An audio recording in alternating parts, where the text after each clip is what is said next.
বর্তমান শেয়ার বাজারের সংকটের মূল কারণ কি?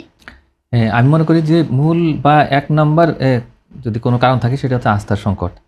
এবং আস্থার সংকট কেন তৈরি হয়েছে? মানে আমরা দেখতে পেয়েছি যে বিভিন্ন সময়ে এই শেয়ার বাজারে বিভিন্ন কেলেঙ্কারি হয়েছে।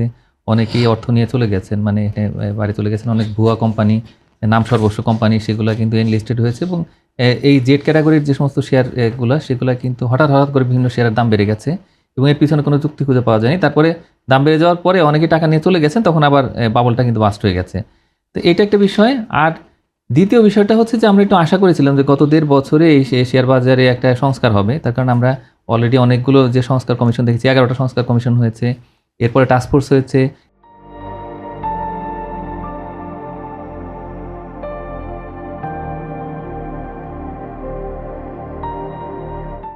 টাস্ক ফোর্সের মধ্যে একটা টাস্ক ফোর্স ছিল কিন্তু শুধুমাত্র শেয়ার বাজারকে নিয়ে।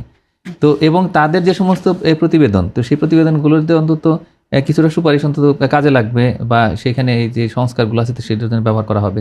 তো সেটা হলো না। ডিসেম্বরের মধ্যে আমরা শুনতে পেয়েছিলাম যে বড় কিছু সংস্কার হবে। সেখানে কয়েকটা খুব ইম্পর্টেন্ট এবং আউটস্ট্যান্ডিং ইস্যু আছে।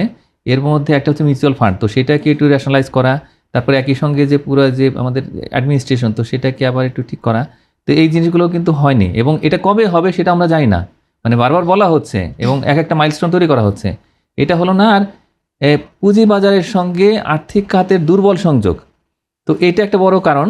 এবং অনেক সময় দেখা যায় যে বাংলাদেশ ব্যাংক তো হচ্ছে সর্বোচ্চ সংস্থা এই পুরো আর্থিক খাতের, তো তাদের সঙ্গে শেয়ার বাজারের একটা কিন্তু ভালো সংযোগ থাকার কথা ছিল, তো সেটা হয়নি। অনেকে যে কেলেঙ্কারি তৈরি করেছেন তাদের কোনো শাস্তির ব্যবস্থা হয়নি। আর সার্বিকভাবে যারা সাধারণ বিনিয়োগকারী, তাদের আসলে এই পুঁজিবাজার সম্পর্কে একটা নেতিবাচক এক ধরনের পারসেপশন।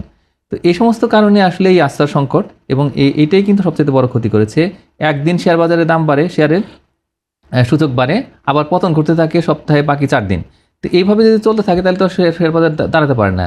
লং টার্মে আসলে বিনিয়োগের জন্য কিন্তু মানুষ শেয়ার কেনেন, কিন্তু দেখা যায় কি যে লং টার্মে আসলে সূচকের দামই বাড়ছে না, কোনো মূল্য কোনো ভালো ভ্যালু অ্যাড হচ্ছে না। তো এইভাবে করে কিন্তু আমরা একটা ভিশাস সার্কেলের মধ্যে পড়ে গেছি এবং এখান থেকে কবে বের হয়ে আসতে পারবো সেটা আমরা জানি না। যদি এমন হতে জানি ইন্টারন্যাশনাল যে সমস্ত গুড প্র্যাকটিসগুলো আছে, কিন্তু আমাদের পার্শ্ববর্তী দেশে কিন্তু শেয়ার বাজার ভালো করছে, তাহলে আমরা কেন করছি না? তো এই বিষয়টা আমাদের একটু চিন্তা করতে হবে।